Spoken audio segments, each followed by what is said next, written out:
Hello YouTube family, what's up and welcome back to the Iriscented channel where we talk about all things fragrance. If you're a returning subscriber, thank you so much for the continuous support. I really appreciate each and every one of you. And if you're new here, thank you for passing through. My name is Iris Angelica, and on this channel all we talk about is fragrance related content.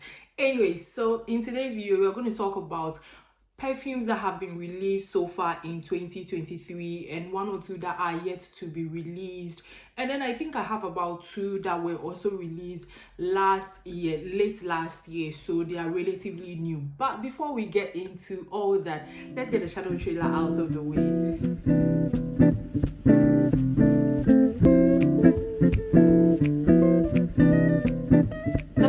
I'm talking about in today's video is from the brand Valentino, and this is a flanker or another variation of a very popular fragrance from the brand, and the original bottle is called Donna born in Roma. I'm sure a lot of you have already come across this perfume. Well, they are releasing a flanker of this perfume in February 2023, and this flanker is known as Donna born in Roma Intense. It's got a really simple scent profile. It's got vanilla, jasmine and benzoin. So basically we are expecting this fragrance to be more of a white floral fragrance with some vanilla, some amber in there. Personally, I don't think I'm going to grab a bottle, not because I can already preempt that it's not good enough or anything, but for me, I don't think it's a scent that is going to be so intriguing that I would want to get my hands on a bottle. But in case you would want to get it, then maybe you might want to budget between 70 to 100 pounds depending on the size you want to get. Again, I didn't get these prices from online. I'm just assuming that the prices will not be too far off from the Donna born in Roma bottles, which are within that price range. So just in case you are a big fan of Donna born in Roma and you want to get the Intense, then you have a fair idea how much to budget for that bottle. The next bottle I want to talk about is also a flanker of another popular fragrance from the brand Paco Rabanne. The initial bottle here being Olympea, and the flanker that is released, I think it came out a few days ago, is called Olympea Flora. This is available in 30 ml, 50 ml and 80 ml. And I believe it's supposed to retain some of the DNA of the original because it's got salty vanilla and some patchouli in the base. But this one sort of veers away from the original in the sense that this is more of a fruity floral rose scent before you get the salty vanilla and patchouli and what's not in the base. I'm quite curious about this one because I like the original Olympea. And I mean, there's been tons of other flankers of this particular fragrance that have come out. I haven't really put my nose to the flankers, but for this one, I just want to see what would be so different about it. I don't think I'm going to buy it, but just in case I get a good deal somewhere or I get gifted with a bottle or something, most probably I'll get my nose on this bottle or on this scent to maybe give a review about it in another video. But yeah, for today I just wanted to tell you that a new flanker of Olympea is out. It's supposed to retail between 62 pounds and 107 pounds depending on the size you get. It's available in 30, 50 and 80 ml, like I said. At this juncture, I feel like by the time I mention the next perfume I want to talk about, you're going to think probably all I'm talking about are flankers in this video, but just bear with me. Okay, fine, to be fair, the majority of the bottles I'm talking about today are flankers of original bottles, right? But I think I have a couple in there that are not flankers. They are like new releases on their own, so don't run away just yet. That's what I'm trying to say. Just keep watching. I promise it gets better. Anyway, so the next bottle I'm talking about is also a flanker of another popular fragrance, the popular fragrance being Good Girl by Carolina Herrera.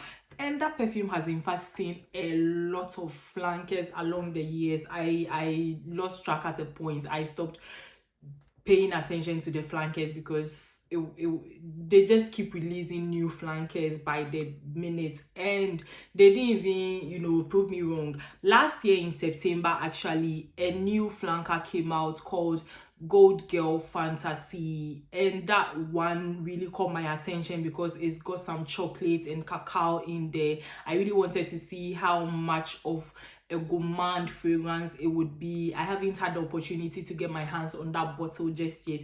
And then this month, being January 2023, a new flanker has been released, and this one is called Good Girl Blush. The bottle is the same as the other bottles, the original and the flankers, right? But the color, that's what I wanted to say. The color is this really soft pink. It makes me think that this would be more of you know, maybe they were trying to play with soft feminine vibes, I don't know. But anyway, what also caught my attention about this flanker is that it doesn't really come across as a heavy gourmand like the others are supposed to be. This one has ylang ylang peony rose water in there. So I'm just curious to know what would be so different about this year's release, right? But if I have the chance to, you know, choose between the two and it was a blind buy, probably I'll go for the one that has the cacao and chocolate. But maybe I'll get samples of both and then make up my mind as to which one I'll go for. The next fragrance I want to talk about is from the Cacharel brand, and again is a flanker of a perfume that was released in 2018, which is Yes I Am. I don't think that perfume was so much popular, at least not in my circles, but Yes I Am, like I said, was released in 2018. It's a warm, spicy, sweet, lactonic fragrance.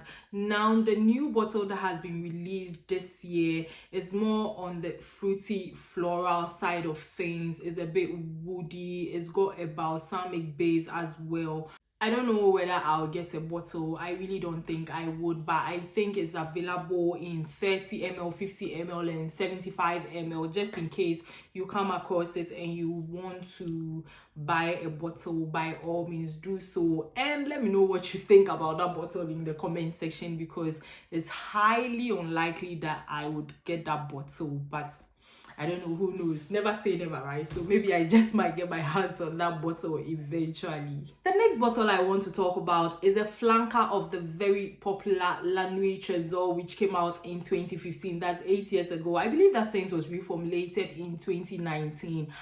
But the original had a sweet, fruity, floral scent. It had some caramel, some vanilla in the really sweet, sticky sweet fragrance as I remember it.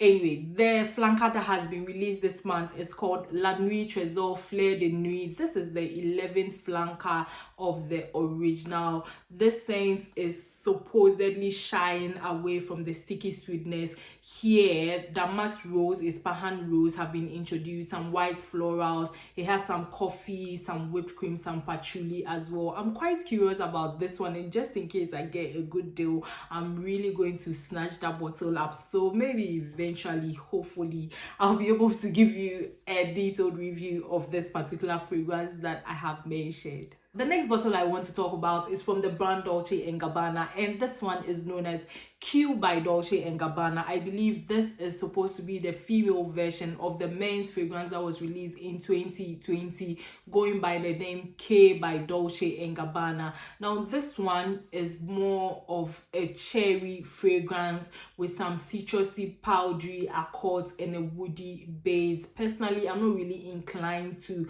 even want to put my nose to that scent because I wasn't really wowed by the K by Dolce Gabbana. The truth of the matter is that anytime I saw the video campaign or adverts or whatever it was for K by Dolce Gabbana, I just got so irritated. Like, I mean, it wasn't like a bad video, right? But the whole thing starts with this guy waking up on satin sheets, getting his morning coat or whatever it was, and then you see him, he's out, he's riding a horse. Like, is that supposed to portray royalty? I don't think royalty is like that. I think that video campaign more or less came across like, you know, some sports brats or I'm sorry I'm trying to be polite. You have to allow. Like, the whole thing for me just wasn't working. So, and I wasn't even that impressed when I also got the opportunity to, smell the fragrance. So maybe that might also play into my sentiment about Q by Dolce & Gabbana. But if I get my hands on a sample or a decant, I'm trying my best, or I'm going to try my best to be as objective as possible in reviewing it. Hopefully I can get a video on that bottle for you guys.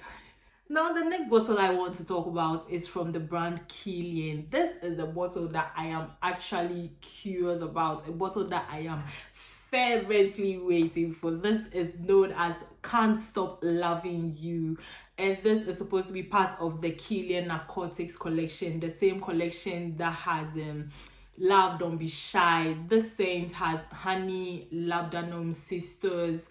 So I'm guessing it's supposed to be like a resinous, almost balsamic white floral scent with some sweetness.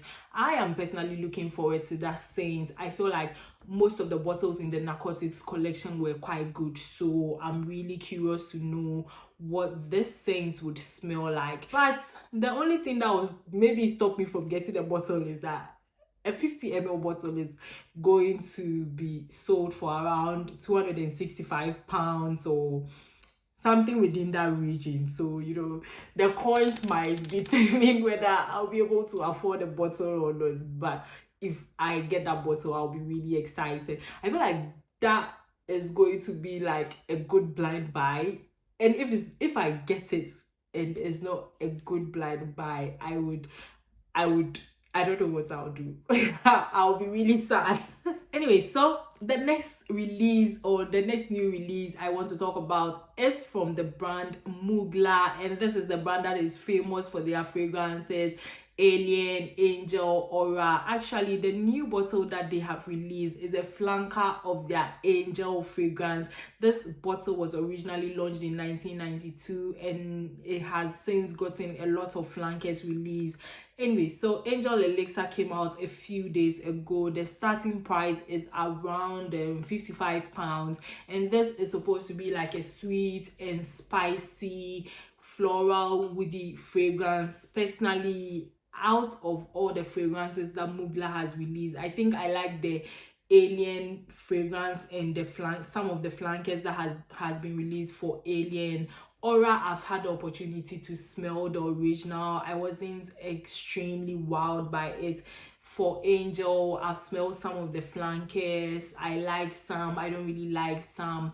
So I don't know how I will feel towards the new Angel Elixir. But if you are a diehard fan of the Angel fragrances, then I'm guessing this is good news for you, that a new flanker has been released. Hopefully you can try that scent eventually and you might like it. Just in case you like it or you don't, whatever your sentiments are about it, I'm really curious to know. So let me know what you think about that scent in the comment section below.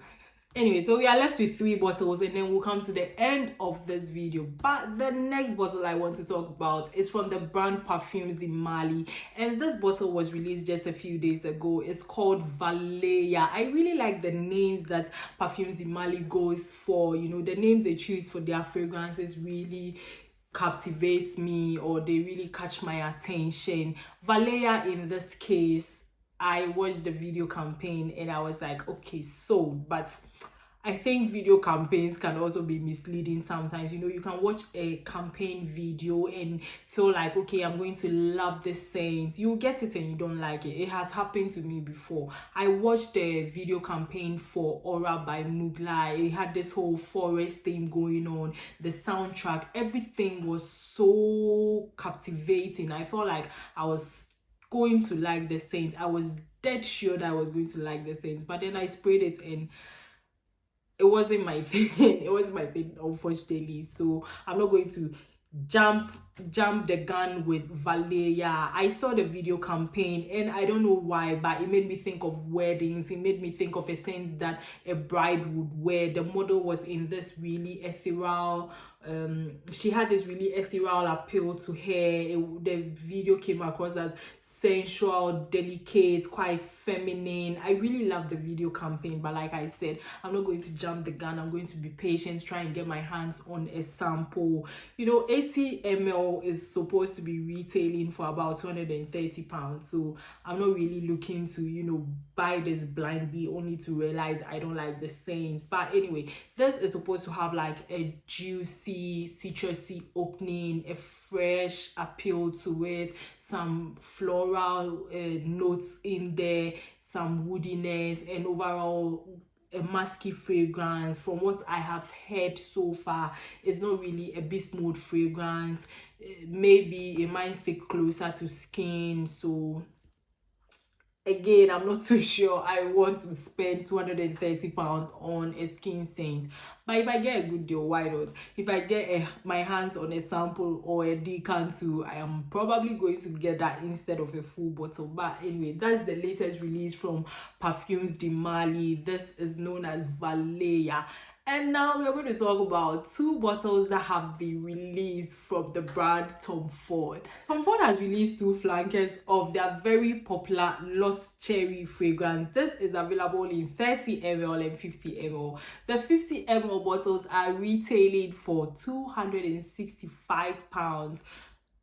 I can't afford it yet, and I don't even think if I could afford it I'll be willing to buy it based on the reviews I have seen. These new bottles that have been released just a few days ago are Electric Cherry and Cherry Smoke, right? And Electric Cherry, I feel like, is unfortunately not up to a great start. The reviews I've seen so far, it makes me feel like people are not really loving it, in as much as I personally haven't smelled it. Because the very first review I read, and then the person goes like, this scent is laughable, you know, meaning that they don't even take that scent serious. They find it to be ridiculous, and that is not really encouraging for prospective buyers. Another review I saw literally said the scent is like an air freshener that has been sprayed in a random Uber car. You know, let's not be mean. People are mean. Let's not be mean, you know. No offense to Uber drivers, why do you have to, you know, do that to the Uber driver? It's not nice. But that comment actually got me laughing. And then I saw another review again that said Electric Cherry is like a Honda car that has been sold off as a Rolls Royce, you know. So again, like I said, for me, the reviews are not really encouraging. But basically, it's a cherry fragrance that has some fruity, floral, spicy nuances to it. Hopefully, I might get a sample just to put my nose on the scent and see what all the rave is about. But I don't see myself buying a random air freshener scent or a laughable scent. Cherry Smoke, on the other hand, feels like a scent that will right up my alley. Again, it has cherry in there, cherry and saffron open the scent. It's got some smoke, it's got some leather. So basically, it's a smoky leather fragrance, some fruity, spicy elements in there. It's also a little aromatic and animalic as well. I feel like Cherry Smoke would be much more interesting than Electric Cherry. I almost said Electric Smoke. And hopefully I can get my hands on the decant or sample to review for you guys. Thank you so much for watching up until this point. If you are new here, why don't you join the family? Click the subscribe button and turn on post notification, and I'll be back on your screen another time. Stay safe, guys. Take care. I love you all. Bye.